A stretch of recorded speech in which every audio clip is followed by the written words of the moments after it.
Good evening, everyone. Welcome to today's live session. Yes. It's Friday. Friday. It's 9 p.m. and we are back on the topic How to ace your career. So guys, like you all know that every Friday at 9 p.m. we come here to help you work on the topics which are related to your career. It could be a Yes. problem that needs to be resolved, or it could be some aspirations or some growth aspects. How do you grow in your career? Every time there's a different topic. Most of the topics are related to your answers on the polls that I have been posting. Absolutely. So last time what I saw was a very interesting development on one post which I had put on toxic work culture. Yes. And that's why I thought that will be a great idea to help people understand how to deal with this, because it's a ever growing problem. In the last few years, it's really been emerging very strongly. I completely agree to that. But before that, let's introduce ourselves. Yes, but before going into the details of telling how to ace your career, it's very crucial to let you know who are we and why can we tell you or help you how to ace your career. So I'm Nutan, I'm a career and a life coach. I'm Dheeraj, I'm a career life coach and a business coach. And together we form ND Life Coaching. Yes. So we are here to help you ensure that you grow in your life, enjoy, have a fulfilling career, have a dream job, have a great work-life balance and a great health. Absolutely. So that every day becomes more fulfilling and enjoying. We are basically both of us on a mission that how can we reach out to more and more people and help them to ace their career, because not everybody can get into paid services, but we wanted to reach out to many more people, and that's why we decided that 1 year we are going to go live free every Friday 9 p.m. half an hour, coming with one topic. And I can promise you that if you will follow these rules, if you follow this topic, you will get results, because these are the things that we are doing with our clients. So before that, I would like to welcome Jaiprakash, Kshitija, Shruta, Varun and all the others whose names I cannot see. But they are there live with us. Yes. Thank you guys. It always gives us a lot of inspiration to come back again and share whatever we can. As we say, it's been a decade now that we have been doing life coaching, career coaching, and we've seen that one thing that is prominently increasing is a concern and a complaint that all our clients are coming with is a toxic work culture. In fact, that's one of the biggest reasons for resignations at workplace. Yes. In mass people leave when Yes. they start facing this kind of a situation. Very true. So that is why we thought, why not let's discuss how do you deal with this toxic work culture. Absolutely. But before that, let's try and understand what is it when we say toxic work culture. A culture where verbal abuse and humiliation is a behavioral pattern followed and no one objects to it. No one is having a problem. The HR is not really concerned that this is what is happening with the employees. Absolutely. Then there is no respect to time boundaries. Okay, it has been of late that people are expected to work almost 16 hours a day, from morning 8 to night, almost 11, 12 people are working due to different client zone, time zone, country zone, whatever zone you may say, but that keeps going on. So there is no respect for a professional time boundaries. And then you will have con calls early in the morning till late in the night. So as if there is no life, there is no meaning to life, no purpose to life. Very true. It is all about just attending to work calls. Very true. The other aspect of it is fearful environment. Absolutely true. You know why people are delivering or sitting in the office? Because they are scared that one mistake and you'll be asked to resign. Yes. One mistake, you will be challenged by the HR or your boss. One mistake and something wrong will happen in your job. Very true. So that's one big challenge when we say it's a toxic work culture. In fact, most of the places, especially I have seen in few sales jobs, every day people are being put on gunpoint that today either deliver or put your paper. And that goes on for years. Yes. So I do understand that if a person is not delivering, you better tell them to put the paper. And if he's delivering, he or she, then why you need to do this? And while this is happening, you're not being rewarded for your good work. Yes. There's a lot of politics happening. Absolutely. At the same time, there's no clarity like in the role and reporting. Many a time, there's no clarity on what are you supposed to do. What is your role and whom are you supposed to report? Because, there's a client and the challenge is that this person is taking care of these five people, but these five people are not reporting to her or to her boss. They are reporting to someone else. So that is why there is nothing one can do about it. Now this is the whole chaos going on here. Right.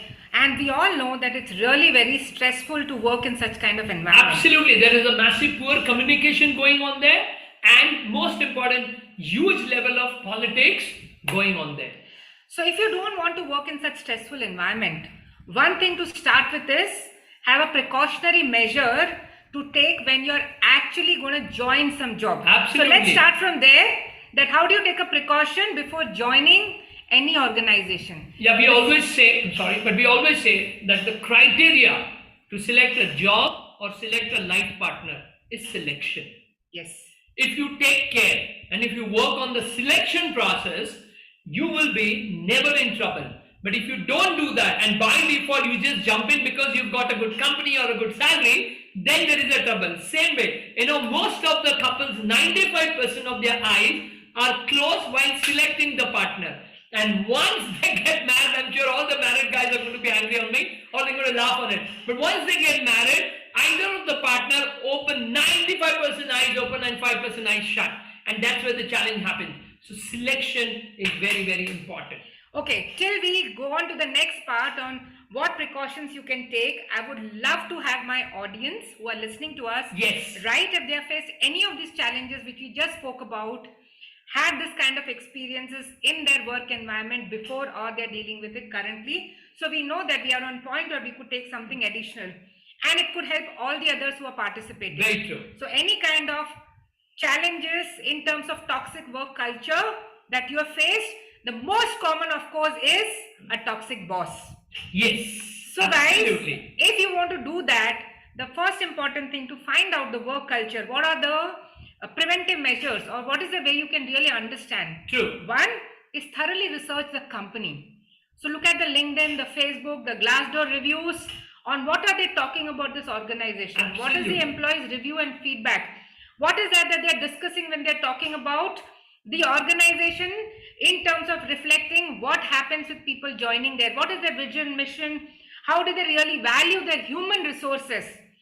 Lot of it can be understood if you are really reading through the company's page. And also one thing you can do, you can also network and try to speak to an employee either who's currently there or who has left the organization and previously working there. Then also you get an idea. That's one exercise we get it done from all our clients, that please ensure that you speak to either, most of the time, ex-employees who've not been working, so they are fairly in a position to give you as much as information they can.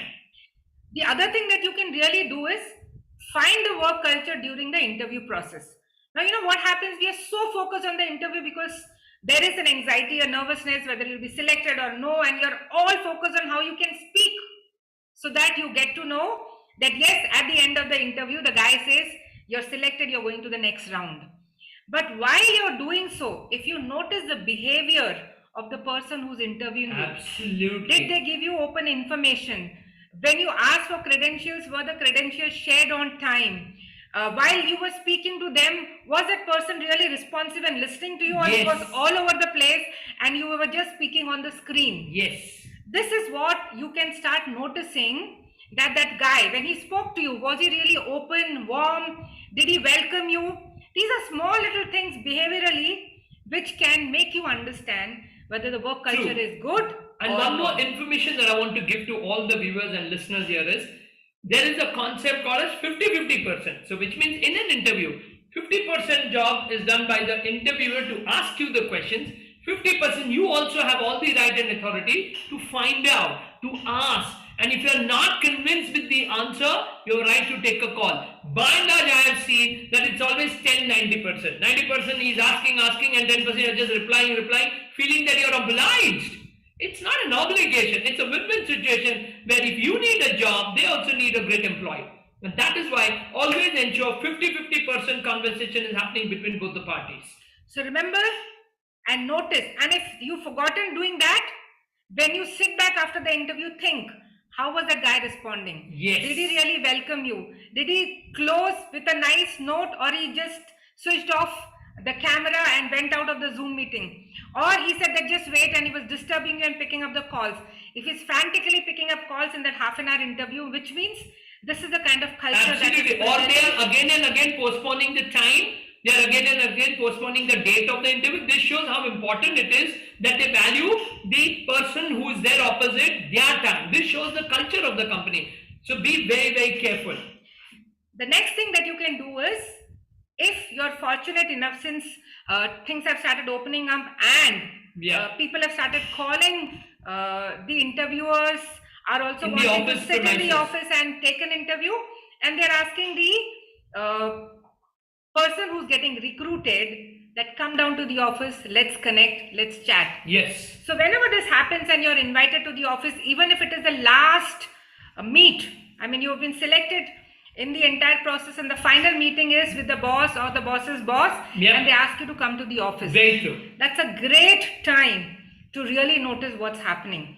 That's the final thing that you can do to find the work culture. So probably you can reach 15-20 minutes prior to the interview and observe what's going on. How and who is treating you? How are people talking to each other? What's going on there? Like when you came, was there is a proper warm welcome? Or there has been informed? Were you being taken care? Or you're just sitting there and nobody's bothering? Nobody's care what's happening, and whenever your number comes, okay, come in. And so you need to observe. So these are the few things that we have seen which helped our clients to take a decision to find out the company's work culture.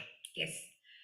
So precautionary measures. These are precautionary measures, of course. Now there are people who will be saying, okay, now tell me what do I do if I'm already a galti ho gayi. I've taken a job and I'm in that company, or it was not earlier like this. All of a sudden, a new management, a new boss, someone has come and the environment is completely toxic. Now how do I deal with this? Guys, we are coming to that now. Okay? So how do you deal when you are already working in a toxic environment? Fantastic. So the first thing that you can really do is find some people whom you can trust. Yes. We all have an instinct, a gut. We understand people, the way they behave. We can understand who are the people you can trust. So it's very, very crucial in an environment where there's a toxic work culture, you find someone and develop a bond of friendship and trust.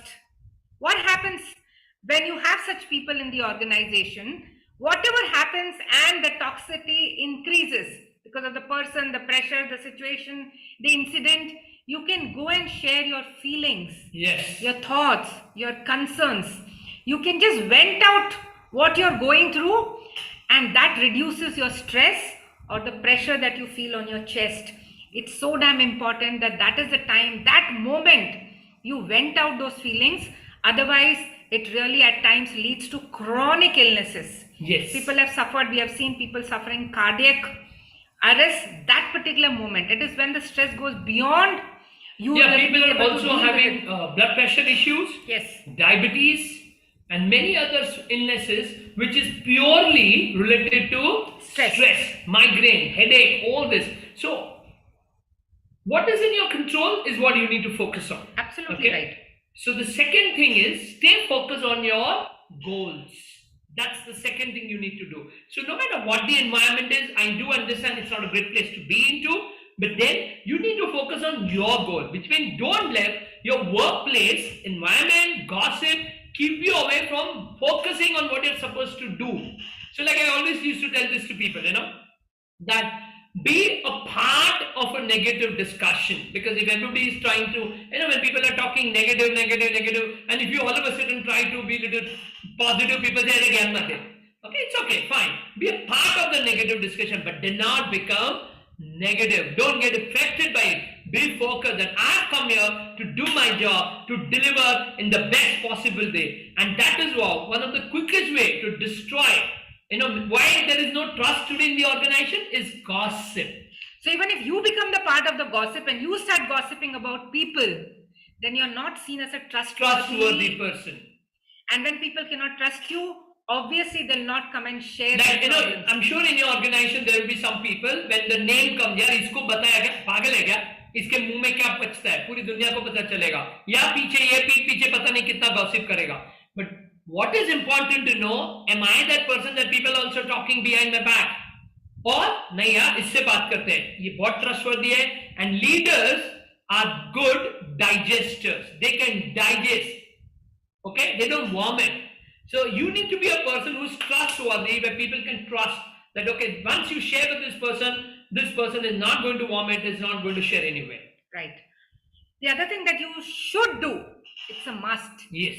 You need to be nice and cordial with everyone in the organization, even people who are toxic. Yes. I know it's not easy. I know it needs a lot of positive energy, Absolutely. emotional strength to be able to do that. But believe me, friends, it's not an impossible task. If you can learn to ignore their behavior and still provide value, then one day you'll find that interactions which are happening with that toxic person will slowly and steadily start improving. And I can vouch on this because in one of the company, my boss was a very toxic guy. And one of the reason of being toxic is he has come in our city. He was staying in Mumbai. He came to Nasik, and he was working there without his family. Okay, his children and wife were there because of school and other reasons, and he was staying here all alone. Due to which he was so negative. There was so much of frustration, helplessness, unhappiness, and he was not supposed to come here. He was supposed to give a promotion in the Mumbai itself, but they threw him out, and he had to take it. Now all that toxicity I could feel is coming to us. So what did I do? I ensured that no matter what, I could be positive for myself. I was keeping my team very positive, and at the same time, my behavior with him was so positive that it took 9 months. But one day he broke down. He started crying, and he shared all his reason of why he's behaving, saying that I'm being a jerk. I know, but this is what is going. What do I do? This is what is going on. So I had a breakthrough in my own work life with a toxic boss because I understood where he was coming from, and I did not behave. Because what is the difference between he and me? Okay, I maintained my behavior. Similarly, I have one more client of mine who was going through this with a peer. Yeah. Now imagine if your teammate is someone who's really very complacent, all the time cribbing, crying, not wanting to do the work, shedding it on someone else, always shunning away responsibilities. The whole department is talking about how complacent is this girl. And my client had to be a teammate. Yeah. But this small little process of ignoring her behavior, taking efforts to give value, helping her with her work, like Dheeraj just mentioned, there came a point with this person that she actually came and Very shared. true. And all what she shared about her life, what she's gone through as a child with the people around her, there was so much suffering that she had become so negative. It's not that she was enjoying being negative, but the experiences of her life were so bad. The abuse that she went through made her not trust anyone. She always believed that people are here to harm you. But Yes. that patience, that tolerance of my client with this lady helped that lady to really open up. Very true. And today it's 6 years. They both have left the job, but they are still in touch with each other. Absolutely true. So, guys, it's really, look beneath the surface of the problem. Yes. There has to be a reason why this person has become toxic. But able to see that, it's very important that you are in a great emotional state. You have complete control on your emotions. Like, I always believe that of late what I've been seeing for the last 10, 15 years, people, what they think, what they speak and what they do does not match. You know why? There's only one reason. People are insecure. People are not able to trust people. But if you become that trustworthy person, if you become that strong person, that strong character where people can come and trust, believe me, they will feel secure with you, and that's how they open up and you will see things changing. The other feature of a toxic environment is generally they are made to compete against each other. Yeah, that's what so they the do. boss feels if I have my team competing against each other, I'll get the best. I'll get the best out of it. And they are told that you don't share this secret with that person. You don't do this with this person. Yes. And they are taught to climb on each other. Absolutely. Now, when this is what you see in the environment, don't get caught up in that loop, because sometimes your own fears, your own competitive nature gets ahead of you, and you end up, dealing in a very wrong fashion. I have an amazing story here. On Wednesday, I had an amazing breakthrough with one of my clients. Okay, beautiful breakthrough, and that breakthrough was that she was realizing that why her colleague and her boss are not being nice with her. They are behaving very rude with her, very angry with her. And I said that have you been an opportunist? Have you been a person who is jumping? Have you been this? Have you been this? And then I started asking, have you? And finally said, yes. Probably I'm a very competitive person. Maybe in that competitiveness, for a moment, I would have shown a different person of me. I said, that's exactly. Now they're scared of you because what they saw you, they would be really scared. And she realized, yes, this is the reason why that sometimes, maybe 3 times or 4 times a year, my competitiveness comes out and I make people scared. So it's really very important to be vigilant with your own feelings, With your not own just behavior. noticing the toxicity in someone else. One thing, the fifth thing, which I truly lived all my life, you need to strive for a work-life balance. It's very, very crucial, because if you are going to work 24 by 7, you're going to go crazy, and nobody wants you to stop working. People keep wanting you more and more. But if you do 9 to 6 job, more like a 25, because work has becoming all-consuming. When you aren't at work, you're still working. Your mind is still stuck there. So a 9 to 6 job becomes a 24 by 7 job. Yes. Why? Because all you can think of is work. All the emails that the minute you've got up, your laptop is flooded with emails. There are texts coming on the WhatsApp because that also has become a mode of communication. The phone is ringing and everyone is going to be urgent. Yeah. Now this sense of urgency keeps you on your toes all the time. Absolutely. This may be a work culture. It is toxic. You need to put it a boundary. There has to be a cutoff.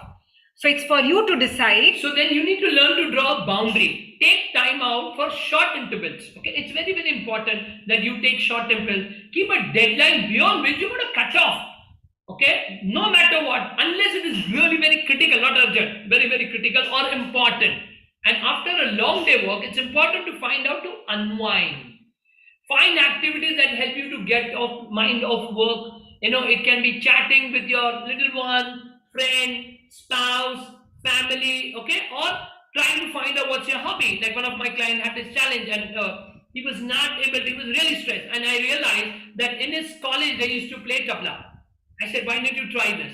And you won't believe, it's 3 years now that he's a part of a tabla group where they go and perform. His life has become so amazing that twice a month, every 15 days, they go out and perform on Sundays, and his life has become so amazing. Or listen to music, or have even shower at times. Believe me, if you have a nice shower, okay, it really, you just lie down the shower and it gives you amazing feeling. Or I always tell this you can write down. This is a big mantra of my life happiness. 1 meal of a week, have with your friends. 1 meal of a week, have with your friends. And that friends, where you're not talking anything else but crap. We are 12 friends, and every weekend we just wait for them. We all come together and have fun. So do that. And finally, you need to have an identity beyond work. Ultimately, it's important to know that nothing is permanent. So if you've tried all these things and you still don't see any change, yep, then look out for a better option.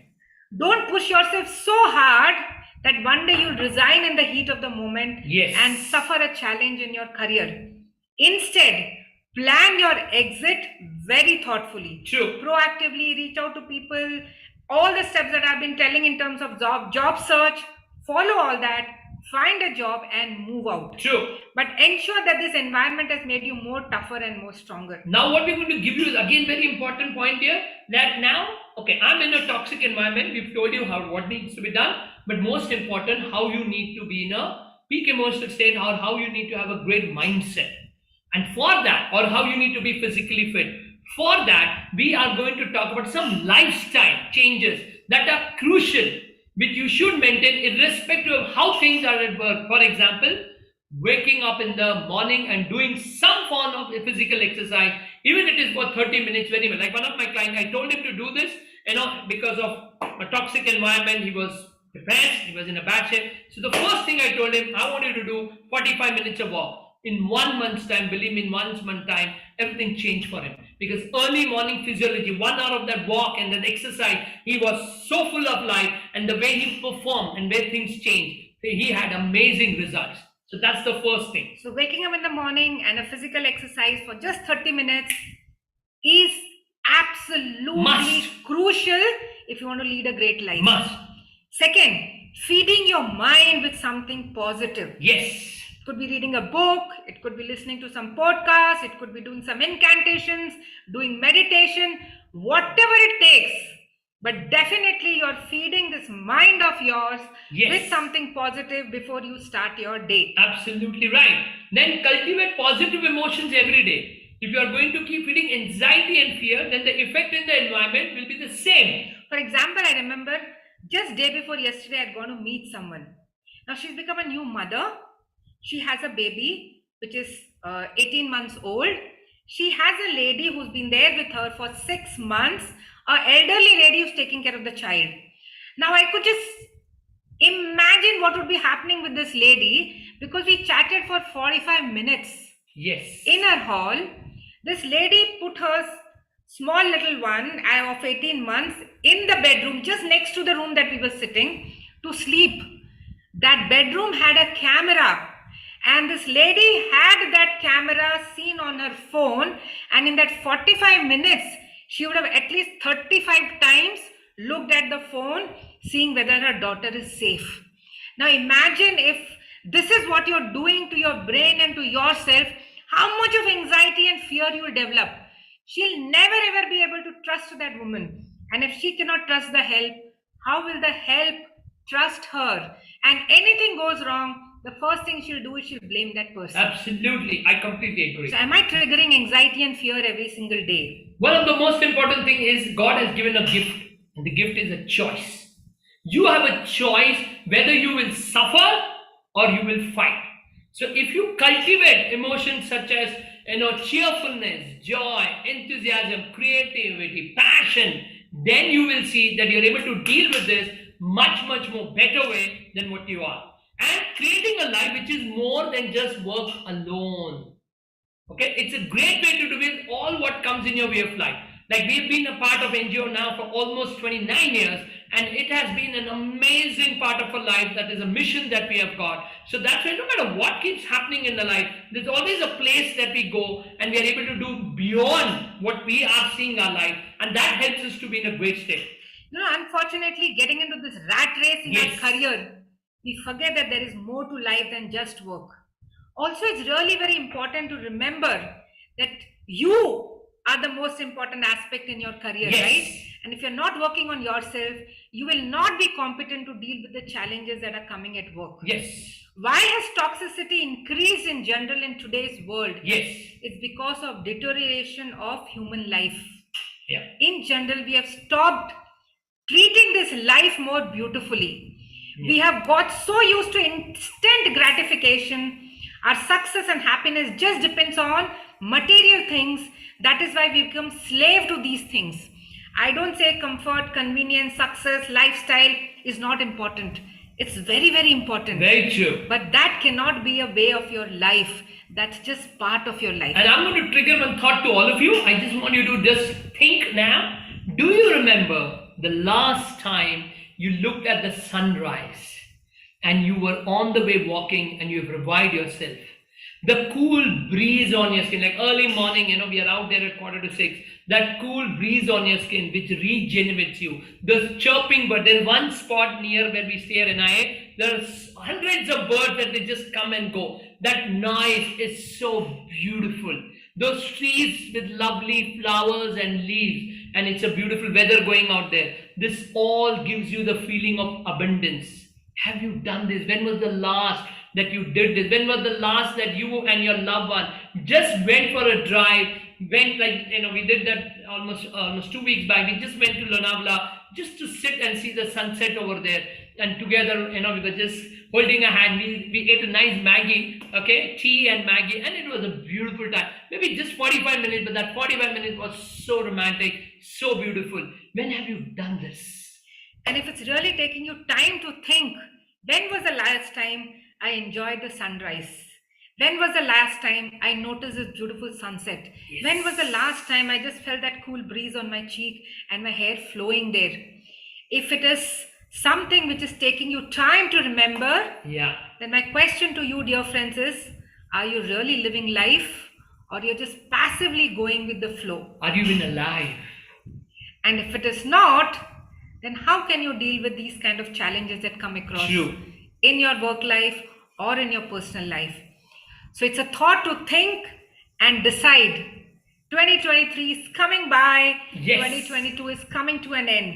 If all of this made sense to you, prepare some notes and think what is that you will bring afresh, anew to the coming And we year. have a good news for you that next Friday, that is 23rd and 30th, we are going to come out with an amazing session on, not on how to ace your career, it's going to be on, since 2023 is coming, it's about goal setting. We thought Absolutely. we should do this with all of you, that because that's the crucial thing, that how are we going to set goals and how are we going to achieve that? And that's what, guys, we are going to do with you.